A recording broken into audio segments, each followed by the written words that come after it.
Congress party की 7 guarantee और उसके बाद मैनिफेस्टो। हरियाणा की जनता इस बार कांग्रेस पे भरोसा करेगी। वैसे लोगों को बरगलाना कांग्रेस की आदत नहीं है, ना हमने पहले की और ना अब करेंगे। 7 गारंटी हम अगर दे रहे हैं तो 7 गारंटी पूरी हो। 80 से ज़्यादा दिन दूसरे मुख्यमंत्री। बीजेपी के पास हरियाणा का विजन नहीं बचा है क्या? आज हरियाणा 10 साल पीछे धकेल दिया है, बेरोजगारी में नंबर 1 है। कहते हुए शर्म भी आती है, लेकिन बताना भी पड़ता है।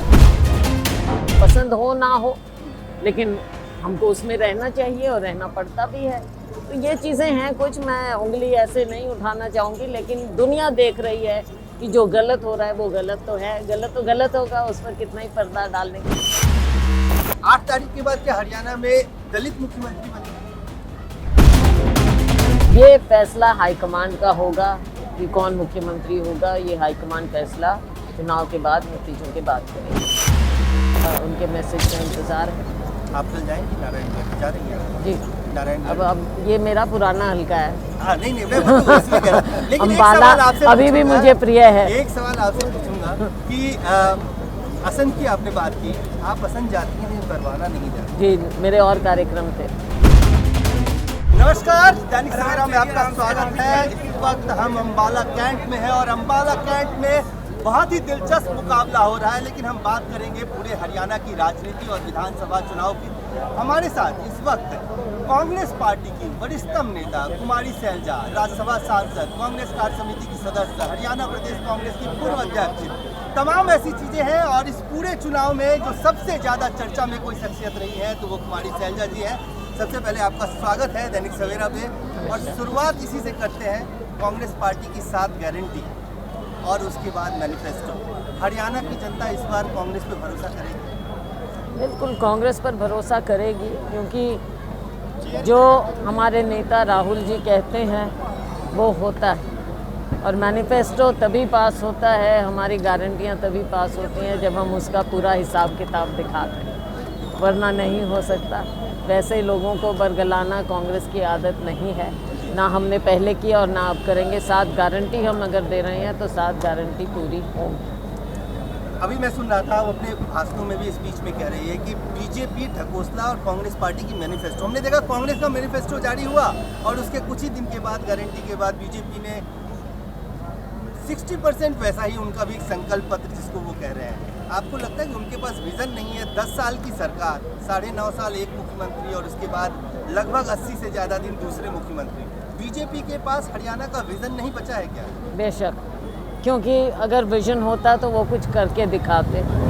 10 साल ऐसा लगता है कि बिल्कुल ज़ाया हो गए हैं। और अगर काम करने को इनके पास कुछ होता, विजन होता, दूरदर्शिता होती, हरियाणा के लोगों के बारे में सोचते, हमारे बेरोज़गार युवाओं के बारे में सोचते, हमारी महिलाओं के लिए, बहनों के लिए सोचते, गरीब के लिए सोचते, दुकानदार का सोचते, उसका बिजनेस कैसे ठीक हो, हर एक वर्ग के बारे में सोचते। ना ग्रामीण अंचल के बारे में सोचा, ना शहरों के बारे में सोचा। आज हरियाणा 10 साल पीछे धकेल दिया है, बेरोज़गारी में नंबर 1 है। कहते हुए शर्म भी आती है, लेकिन बताना भी पड़ता है, क्योंकि बच्चों का आपने देखा, अभी राहुल जी का आपने सुना था जब असंध आए थे, कैसे पलायन हो रहा है। लड़के किस तरह से जान जोखिम में डालकर विदेशों में भागते हैं, क्योंकि यहाँ पर कोई उन्हें अपना भविष्य नज़र नहीं आता। तो बुरे हाल हैं। अब इसको सबको ठीक करना है, इसीलिए हम गारंटी और अपना घोषणा पत्र लोगों के सामने, उनके दरबार में रख रहे हैं। एक सवाल आपसे पूछूंगा, फिर उसके बाद हम उन सवालों पे आएंगे जो सवाल सबसे ज़्यादा प्रासंगिक है। मुख्यमंत्री बदलने से क्या बीजेपी को फायदा आपको लगता है, या जो 9.5 साल खट्टर सरकार रही और उसके बाद अब नायब सिंह सैनी है, उनके आने से, चेहरा बदलने से कोई फायदा हो रहा है बीजेपी को? नहीं, कुछ फ़र्क नहीं पड़ा। और शायद इनको भी मालूम होगा, देख लिया इन्होंने 10 साल, ऑलमोस्ट 10 साल जिस प्रकार की सरकार रही, कोई जवाबदेही नहीं थी, तानाशाही चल रही थी, अफसरशाही चल रही थी, भ्रष्टाचार इतना फैला हुआ था। और बच्चे बच्चे को मालूम था, हर नागरिक, आप शहरों में हम देखते हैं, बात करते हैं, आप किसी से पूछ लीजिए, सैलजा से नहीं, परी से नहीं, किसी से पूछ लीजिए, कभी ये प्रॉपर्टी आईडी में फंसा दिया, कभी परिवार पहचान पत्र में फंसा दिया, हर एक चीज़ का पोर्टल बना दिया। और वो पोर्टल है कि खुलता नहीं है, पोर्टल मतलब दरवाज़ा, तो दरवाज़ा तो बंद कर दिया आम लोगों के लिए। वो कहाँ घुसेंगे, कैसे अपने काम करवाएंगे। हम जहाँ पर बैठे हैं, छोटी बात, यहाँ पर NOC लेने की बात, उसमें फंसा के रखा हुआ है। तो हर जगह कुछ ना कुछ इस तरह की बातें रही। मुद्दे बहुत हैं, बहुत कुछ कहूँगी तो वो एक तरफा लेक्चर हो जाएगा, लेकिन आप खुद अगर जनता से पूछेंगे, हर एक नागरिक त्रस्त। एक सवाल आपसे, चूंकि हम अम्बाला कैंट में बैठे हैं, मैं इस सवाल पे बाद में आता, लेकिन अब पहले पूछ देता हूँ।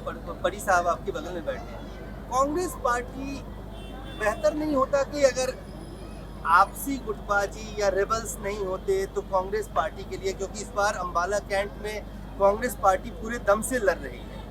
विज साहब सामने है, युवा आपने एक उम्मीदवार उतारा है, लेकिन साथ ही आपकी पार्टी को कुछ ही समय पहले ज्वाइन किया था, वो यहाँ से निर्दलीय बागी खड़ी हो तो गई। वो देख रहे हैं आप कि उनका अपना एम्बिशन था पार्टी ज्वाइन आपको करना, कांग्रेस टिकट देती है, पार्टी पुत्री निर्दलीय बिल्कुल खड़ी। बिल्कुल। ये पहले भी हुआ था, उनका एक बेटा पहले भी दूसरी जगह से, जगाधरी से एक बार खड़ा हुआ था।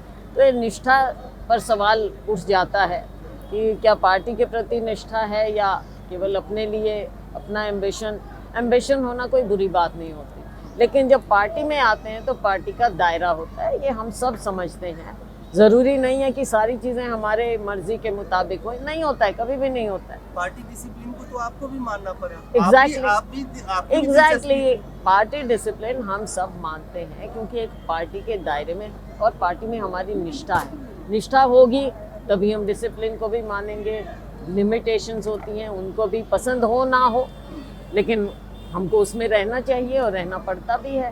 तो ये चीज़ें हैं कुछ, मैं उंगली ऐसे नहीं उठाना चाहूँगी, लेकिन दुनिया देख रही है कि जो गलत हो रहा है वो गलत तो है, गलत तो गलत होगा, उस पर कितना ही पर्दा डालने की कोशिश हरियाणा करें। की जनता भी कह रही है कि कांग्रेस दो तरह से लड़ रही है, एक तो सिंबल पे लड़ रही है और दूसरे कांग्रेस के बागी लोग ये कुछ जगह है, सब जगह नहीं है, कुछ जगह है। और लेकिन जनता जो वोट दे रही है वो हाथ के निशान को दे रही है और कांग्रेस के कैंडिडेट को दे रही है। रेबल खड़े हों, उससे आगे कोई फर्क नहीं पड़ेगा। शुरू में एक बार हाइप सा हो जाता है कि ये तो कांग्रेस में थे, खड़े हो गए, लेकिन जब जनता वोट डालती है वो कांग्रेस को और कांग्रेस के उम्मीदवार को देखते हुए वोट डालती है। और यहाँ की हम, जैसा आपने बात की, तो यहाँ तो परी हैं हमारे अधिकृत, हमारे कैंडिडेट हैं कांग्रेस पार्टी के, हैंड सिंबल के, लोग इन्हीं की ओर देख रहे हैं। चलिए अब इस सवाल पे आते हैं। बीजेपी ने आपको एक टूल बना लिया है, आपको, आपकी जाति को, दलित वर्ग को, प्रधानमंत्री आते हैं तो भी आपका जिक्र इशारों में करते हैं। आपको लगता है कि क्या वाकई कांग्रेस में ओबीसी या दलित के लिए जो जस्टिस, जो न्याय मिलना चाहिए था वो नहीं मिला और इसको बीजेपी भुनाने की कोशिश कर रही है हरियाणा में? मैं तो यही कहूँगी कि बीजेपी अपने गिरेबान में झांक कर देखे, चाहे वो किसी भी वर्ग की बात हो। और आज के दिन क्योंकि उनके पास कोई मुद्दे नहीं हैं तो कांग्रेस में ढूंढ रहे हैं। कांग्रेस में जो हमारे मुद्दे हैं, हमारी बातें हैं, वो कांग्रेस पार्टी के अंदर की बातें, और सही फोरम पर अगर हमारे में किसी को भी कुछ लगता है हम उसको उठाते हैं। आपने बात कही दलित की और की, कुछ बातें सार्वजनिक हुई हैं तो वो मुझे नहीं लगता कि किसी भी वर्ग को पसंद आई होगी या पसंद आनी चाहिए ऐसी चीज़। तो इस तरह का वातावरण पैदा ही क्यों हो, इसके लिए तो छत्तीस बिरादरी को काम करना चाहिए। क्या अकेली शैलजा क्योंकि दलित है और दलित पर टिप्पणी की गई है, शैलजा के दलित होने पर टिप्पणी की गई है, तो क्या सिर्फ शैलजा को दर्द हो? इसका दर्द तो सबको होना चाहिए और हो रहा।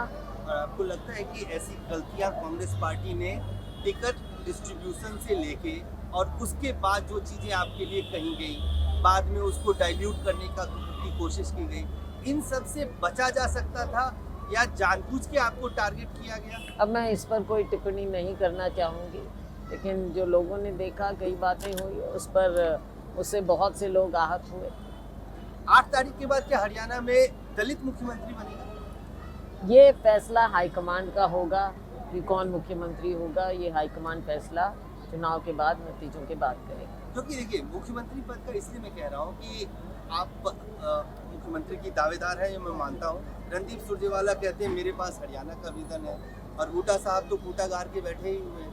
ऐसे में कुमारी शैलजा जी, क्योंकि 2004 क्या इतिहास दोहराएगा हरियाणा जो 2004 है, चार उस नहीं, वक्त भी पाँच, सांसद थे। पाँच, माफ कीजिएगा, 5। अगेन मैं यही कहूँगी कि हाईकमान ही इसका फैसला करे। और आप अपनी दावेदारी कहिए ना कि आप तैयार हैं अगर रिस्पॉन्सिबिलिटी, क्योंकि हरियाणा में एक बज है कि कांग्रेस देखो पार्टी बात ये है कि अब चंद लोग हैं जिनकी सीनियरिटी इस लेवल की, उसमें शैलजा भी एक है। तो अब लेकिन हर रोज़ हम हर इंटरव्यू में इस बात को कहें तो ये थोड़ा सा ठीक नहीं है, अच्छी बात नहीं है। चुनाव में हम लगे हुए हैं, हम पहले कांग्रेस पार्टी को जिताएं। एक सवाल आपसे, पूरी बीजेपी आरएसएस पूरी ताकत लगा दी, प्रधानमंत्री जी 2-2 बार रैली करके जा चुके हैं, कांग्रेस पार्टी को कहाँ आप देखती हैं? अब चलिए गुटबाजी जो सारी चीज़ों के, क्योंकि आखिरी दौर में चुनाव है, आपको क्या लगता है ऐसा 8 तारीख का क्या परिणाम है? ऐसा है, हमारा कार्यकर्ता ज़मीन पर लगा हुआ है, उसमें बेहद उत्साह है। राहुल जी ने यात्रा की, हरियाणा से गुजरे, उससे एक ऊर्जा मिली। अभी राहुल जी आ रहे हैं, अभी आएंगे भी, उससे प्रियंका जी भी, उससे भी ऊर्जा मिल रही है। तो नेता आता है, एक नई ऊर्जा मिलती है, नीचे कार्यकर्ता काम करता है। हमारे जैसे लोग जो हैं, हमारा तो एम्बिशन हो सकता है, काम करने की, सेवा करने की एक इच्छा हो सकती है, लेकिन असली काम तो कार्यकर्ता करता है, हम तो उनको सलाम करते हैं। राहुल जी कल शुरू कर रहे हैं यात्रा, प्रियंका जी भी साथ में, कितना फायदा होगा इस बिल्कुल आखिरी पूरा दौर में उनको? पूरा फ़ायदा होगा। अभी वो आकर गए भी थे, हसन भी आए थे, और भी उससे फ़ायदा हुआ। उनका लोगों के साथ जो जुड़ाव है वो साफ नज़र आता है, झलकता है, मुद्दों पर उनका कितना ग्रिप है वो साफ दिखता है। यहाँ भी आएंगे, ज़रूर उनके मैसेज का इंतज़ार है। आप कल जाएंगी नारायणगढ़? जा रही हैं जी, नारायणगढ़? अब ये मेरा पुराना हल्का है, हाँ, नहीं मैं मतलब इसलिए कह रहा हूं। लेकिन एक अम्बाला सवाल आपसे अभी भी पूछूंगा, मुझे प्रिय है। एक सवाल आपसे पूछूंगा कि असम की आपने बात की, आप असम जाती हैं, परवाना नहीं जाती। जी, मेरे और कार्यक्रम थे। देश दुनिया की हर खबर सबसे पहले देखने के लिए फॉलो करें Dainik Savera TV, YouTube, Facebook, Instagram, X और व्हाट्सएप चैनल पर।